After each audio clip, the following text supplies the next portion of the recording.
Hello guys! Welcome to our English class. Sejam bem-vindos à nossa aula de inglês. Meu nome é Kelly e hoje nós vamos falar sobre o futuro da língua. Seriam os emojis o futuro da nossa língua? Você usa emojis? Com que frequência você usa emojis? Ou melhor, você sabe o que são os emojis? Nós temos aqui agora no próximo slide alguns exemplos de emojis que utilizamos no nosso dia a dia. Vocês costumam utilizar os emojis com bastante frequência? Na imagem nós temos alguns emojis. Você reconhece algum deles? Por exemplo, se eu estou falando de uma situação bem entusiástica, de uma situação muito eufórica, faria sentido eu utilizar, por exemplo, o emoji que está chorando? Acredito que não, certo? Nós precisamos utilizar os emojis em contextos que eles conversam. Nós iremos conversar sobre isso hoje. Os emojis podem ser considerados uma linguagem, já que ele estabelece uma comunicação, certo? Quando eu falo de comunicação, eu preciso ter um locutário, que é a pessoa que está falando, e um receptor, que é a pessoa que está ouvindo, para que haja a comunicação. Entretanto, para que o locutor comunique algo que o receptor consiga de fato entender, é importante que ambos estejam no mesmo nível de conhecimento do que está sendo falado.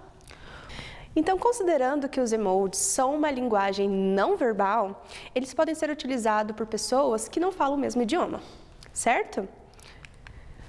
Para puxar um pouquinho para o nosso lado da língua inglesa, vamos aprender alguns adjetivos que podem estar relacionados com alguns emojis específicos que vai aparecer aí para vocês.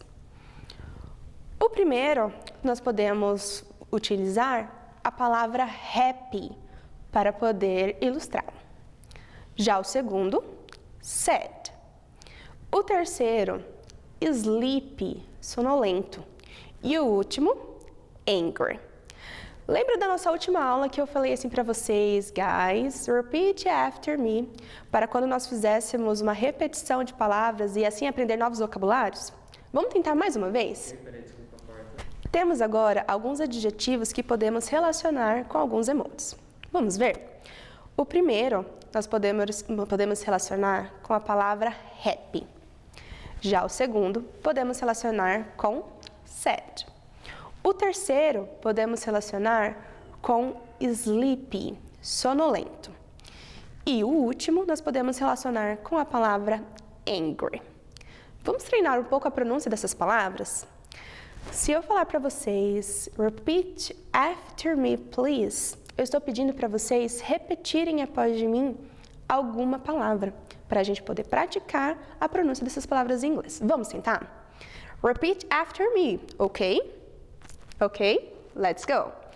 Happy. Você está tentando em casa? Happy, ok. Sad, sleepy, angry. Very good. Esses são alguns adjetivos que podemos relacionar com esses emojis, ok? Very good. Vamos dar uma olhada no próximo slide e tentar entender o que está acontecendo? Temos uma conversa que simula ser uma conversa de WhatsApp, de mensagem, de algum canal de comunicação digital. A primeira pessoa pergunta, Hi, what's happening tonight? Olá, oi, o que vai acontecer hoje à noite? O que tem para hoje à noite? E a pessoa responde, a segunda pessoa responde com emojis. Ela não usou nenhuma palavra. Entretanto, mesmo que ela não tenha utilizado nenhuma palavra, você consegue entender o que ela quis dizer? Acredito que sim. Provavelmente acontecerá um aniversário, uma festa de aniversário, que é o que o conjunto de emojis está nos dizendo, certo? Agora vamos pensar no seguinte exemplo. E se essa mensagem tivesse sido recebida por uma senhora? Ela acabou de ganhar um celular, é a primeira mensagem que ela está recebendo. Ela encontrou um monte de emojis. Será que ela realmente vai conseguir entender de fato o que esse conjunto de emojis está significando? Ou será que ela pode ter uma confusão de ideias? Pensar, por exemplo, será que foi um erro? Será que é uma mensagem automática? Então, quando nós utilizamos os emojis, nós precisamos pensar na situação de contexto que nós estamos utilizando. Precisamos levar em consideração primeiro o nosso receptor da nossa mensagem. É uma pessoa que ela vai entender o que eu vou comunicar a partir dos emojis? Vamos considerar o seguinte exemplo. Uma senhora que tenha recebido essa mensagem recheada de emojis.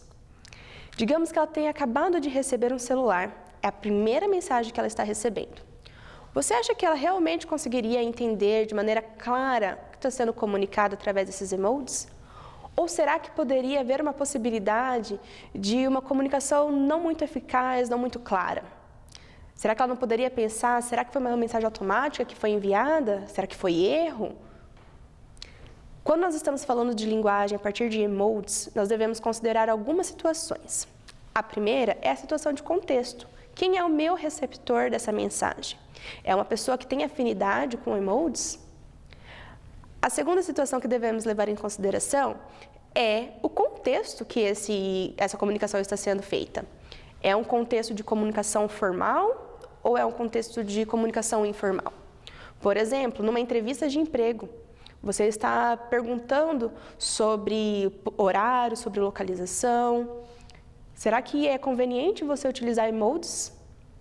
Agora já com seu amigo, com seus pais, com seu namorado, com a sua namorada. Seria uma situação mais pertinente de utilizar emojis do que numa entrevista de emprego, certo? Excelente.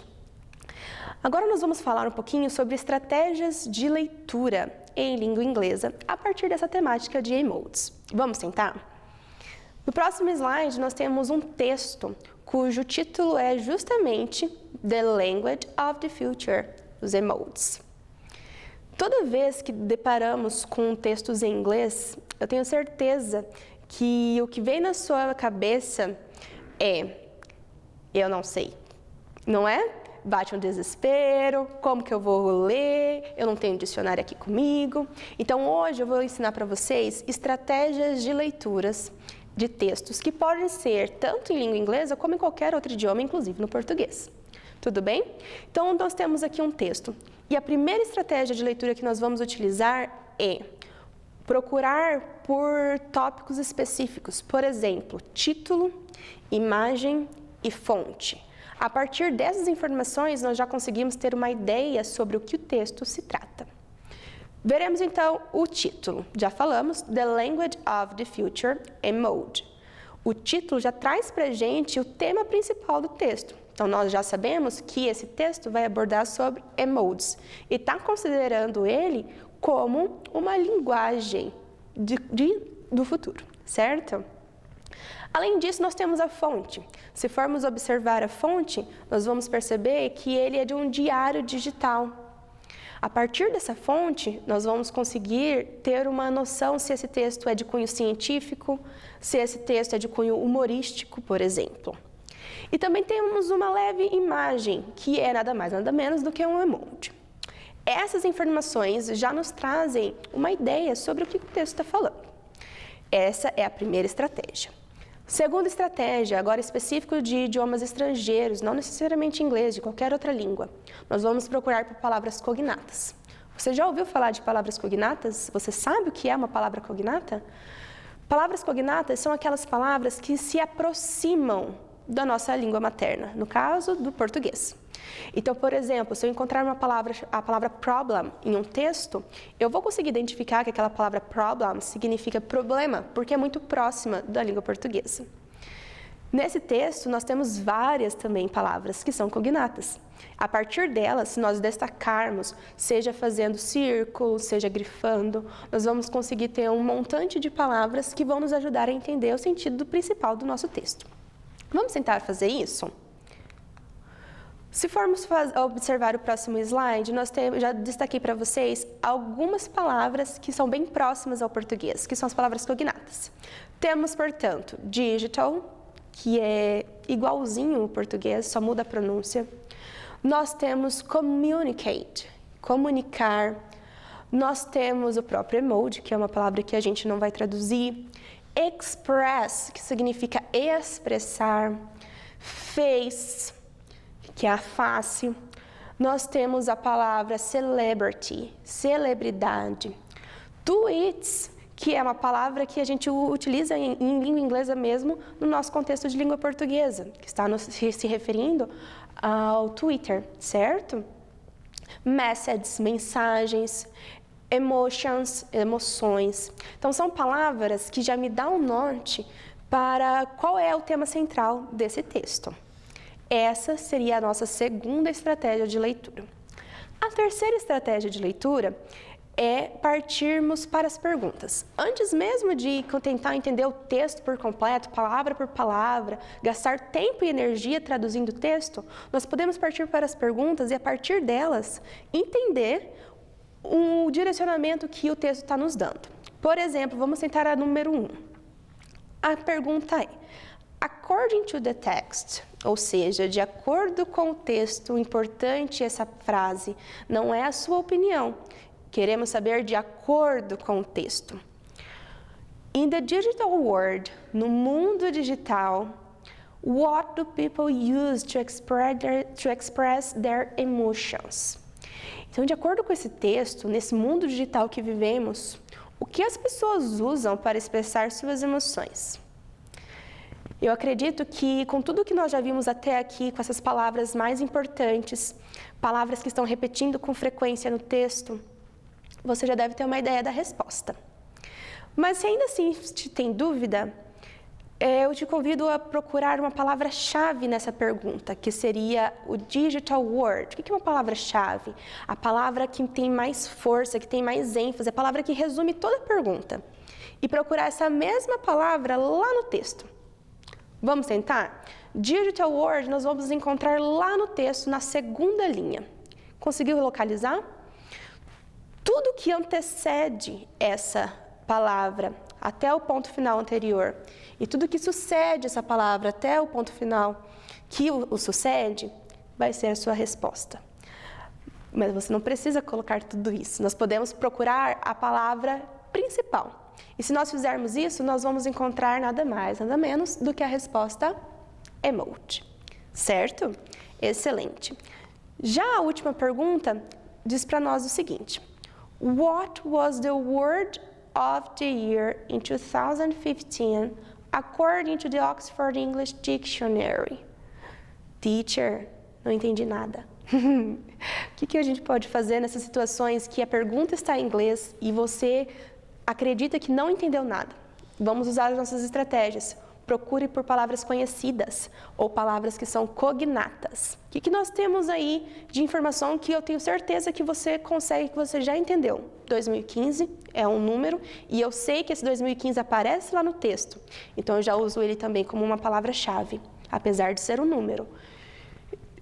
No final da frase, ele pergunta Oxford English Dictionary. English, uma palavra que nós utilizamos bastante nas nossas aulas de inglês, certo? É o idioma, é a língua inglesa, é o inglês. Dictionary, o que você acha que é dictionary dentro desse contexto de língua inglesa? Dicionário. Beleza, já tem uma outra palavra que eu já consegui entender. Inglês, dicionário, então dicionário de língua inglesa e esse Oxford? Bom, Oxford, se eu não souber a tradução, se eu não souber do que se trata, apesar de ser algo bem conhecido, eu posso entender esse código da primeira letra estar em letra maiúscula. Toda vez que temos letra maiúscula, nós sabemos que estamos falando de nomes próprios. Se eu estou falando de uma palavra que do lado está falando de dicionário em inglês, eu posso entender que esse Oxford é nada mais, nada menos do que o nome desse dicionário. Reforçando, toda vez que tivermos letra maiúscula, vamos entender que estamos falando de nomes próprios, certo? Em qualquer idioma. Inclusive aqui nessa situação, estamos falando do nome próprio do dicionário, que seria o dicionário de inglês de Oxford, ok? Voltando para a nossa pergunta. Qual é a palavra do ano de 2015, de acordo com esse dicionário em inglês? Professora, não faço ideia. Como que fazemos então? Pegamos a palavra-chave, conforme eu já ensinei para vocês, e vamos encontrar essa palavra-chave lá no texto. Professora, mas eu não traduzi o texto. Professora, mas eu não entendi as outras palavras do texto. Não tem problema. Vamos pegar as palavras-chave das perguntas e encontrá-las lá no texto, assim como fizemos na questão número 1. Temos então a palavra-chave 2015 e temos a palavra-chave dicionário de inglês, que aparece dessa mesma forma lá no texto. Assim como fizemos com o número 1, você vai encontrar essa palavra e tudo que tiver relacionado na frase dessa palavra será a sua resposta. Se fizermos isso, encontraremos a resposta na quarta linha, que se inicia assim: In 2015, em 2015, o dicionário de inglês declarou o que, gente? Olha o que está aparecendo aí para vocês ainda de informação a mais. Um emoji. Que emoji é esse? É de tristeza? É de alegria? É de raiva? É um emoji de alegria, certo? De rir, tanto que a gente até chora. Se encontrarmos essas palavras-chave novamente lá no texto, vamos encontrar a resposta. Vamos tentar? Palavra-chave, então, que elencamos essa pergunta foi 2015 e Oxford English Dictionary. Essas palavras se encontram na quarta linha, que diz assim: In 2015, em 2015, the Oxford English Dictionary, que é a nossa palavra-chave, o dicionário de inglês, declarou the face with tears of joy as its word of the year. O final da frase é justamente o começo da frase da nossa pergunta. Então, temos aqui a nossa resposta. Qual é, então, a palavra, de acordo com o dicionário Oxford, que foi a palavra do ano em 2015? Foi nada mais, nada menos do que o emoji que está sendo simbolizado aí, que ainda é uma informação a mais para a nossa resposta. Esse emoji nós conhecemos como rir, quando nós rimos bastante, a gente ri até chorar. Em inglês, nós temos essa expressão face with tears of joy, que foi considerada a palavra do ano de acordo com o dicionário de inglês. Perceba que nós conseguimos entender a temática principal do texto sem traduzi-lo. Nós não utilizamos recursos de tradução, nós simplesmente utilizamos recursos de estratégia de leitura. Espero que vocês tenham gostado e possam utilizar essas estratégias em outros idiomas também, inclusive nos textos de língua portuguesa. See you, goodbye!